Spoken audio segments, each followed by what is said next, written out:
Weight loss અને weight management માટે oats ખાવા ખૂબ જ સારા છે. તો આજે હું ઓટ્સની એક એવી રેસિપી શેર કરીશ કે જે ટેસ્ટીની સાથે હેલ્ધી પણ છે અને ફટાફટ બની પણ જશે. તો આની પ્રિપેરેશન તમારે આગલા દિવસે રાતે કરવાની રહેશે. આજે આપણે ઓવરનાઇટ ઓટ્સ બનાવીએ છીએ. તો તેના માટે મેં રોલ્ડ ઓટ્સ લીધા છે. માર્કેટની અંદર સ્ટીલ કટ ઓટ મળે છે, તેની સાથે ઇન્સ્ટન્ટ ઓટ્સ પણ મળે છે. તો આ રીતના જે રોલ્ડ ઓટ્સ આવે છે તેના જે દાણા છે તે આખા જ રહે છે. તો ખાવામાં ખૂબ જ પૌષ્ટિક હોય છે. અહીંયા પર સ્વીટનેસ માટે હું કાળી દ્રાક્ષ અને પીળી દ્રાક્ષનો ઉપયોગ કરું છું. જો તમારે ગોળનો ઉપયોગ કરવો હોય તો ગોળનો પણ ઉપયોગ કરી શકાય અથવા તો સાકરનો પણ ઉપયોગ કરી શકાય. તો ઉપરની જે સ્વીટનેસ છે તે હું બીજા દિવસે એડ કરીશ. અને તેની સાથે ચિયા સીડ્સ, તો ચિયા સીડ્સમાં ફાઇબરનું પ્રમાણ ખૂબ જ વધારે હોય છે. તો ડાયજેશન માટે તો ખૂબ જ હેલ્ધી છે જ. તેની સાથે તમારા ઇન્ટેસ્ટાઇનને પણ ક્લીન કરે છે અને આખો દિવસ તમને ભૂખ નથી લાગવા દેતું. અને સવારમાં જો આવો હેલ્ધી નાસ્તો ખાઈએ તો મોર્નિંગ્સ એકદમ આપણી એક્ટિવ થઈ જાય છે અને આખો દિવસ શરીરની અંદર તાજગી બની રહે છે. હવે અહીંયા પર હું દૂધની વાત કરું તો મેં ગાયનું પાતળું દૂધ લીધું છે. તેને ગરમ કરી તેની બધી મલાઈ કાઢી લીધી છે અને ત્યારબાદ જ આમાં ઉપયોગમાં લીધું છે. હવે આપણે આને એકદમ સારી રીતે મિક્સ કરીશું. આ સ્ટેજ ઉપર જો તમારે એલચી કે કોઈ પણ જાતનો ફ્લેવર એડ કરવો હોય તો કરી શકાય. તો ઘણી વર્કિંગ વુમન બહેનો હોય છે કે જેને સવારે ઉઠી અને નાસ્તો બનાવવાનો ટાઈમ નથી રહેતો.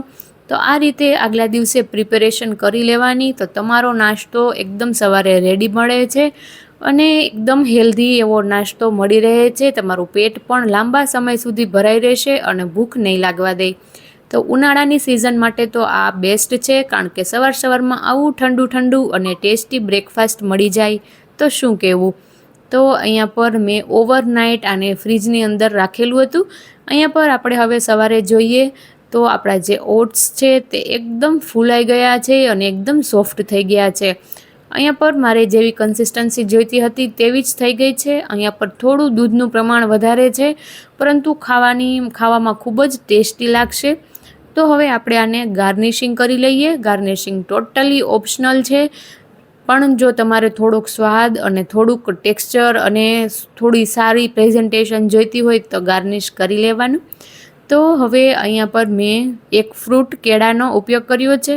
તો અડધા કેળાનો મેં ઉપયોગ કર્યો છે. આપણે આને હાઈ કેલેરીઝમાં નથી બનાવી ડીશને, આપણે એકદમ લો કેલેરીમાં બનાવી છે. એટલે ફક્ત અડધા કેળાનો જ ઉપયોગ કર્યો છે. તેની સાથે અહીંયા પર મેં ફક્ત 2 બદામ અને 2 કાજુના ટુકડા. અને હવે સ્વીટનેસ મને થોડી એવી ઓછી લાગે છે, કારણ કે આપણે આમાં સ્વીટનેસ નાખી જ નથી. એટલે અહીંયા પર હું થોડી ચોકલેટનો પાવડર એડ કરીશ. અહીંયા પર ચોકલેટ છે તે ફ્લેવરનું કામ કરે છે. આગલા દિવસે જો આપણે ચોકલેટ ઉમેરીએ તો તેની જે ફ્રેશનેસ છે તેવો સરસ ટેસ્ટ નથી આવતો અને થોડો ક્રંચ પણ નથી આવતો. એટલે હંમેશા ચોકલેટને તમે સર્વિંગ કરો ત્યારે જ એડ કરવી. અને સ્વીટનેસ માટે મેં અહીંયા મધનો ઉપયોગ કર્યો છે. અગાઉ જેમ કીધું તેમ તમે સાકર કે ગોળનો પણ ઉપયોગ કરી શકો છો. મધથી એકદમ માઇલ્ડ એવી સ્વીટનેસ આવશે. અને જે આપણે આની અંદર દ્રાક્ષ એડ કરી છે, ચોકલેટ એડ કરી છે અને દૂધ પણ થોડું નેચરલી સ્વીટ જ હોય છે. તો જે લોકો ડાયટિંગ કરતા હશે તેને ખબર હશે કે આટલી ઓછી સ્વીટનેસ પણ ખૂબ જ વધારે લાગે છે. અને હવે લાસ્ટમાં રોઝ પેટલ્સથી ગાર્નિશિંગ કર્યું છે.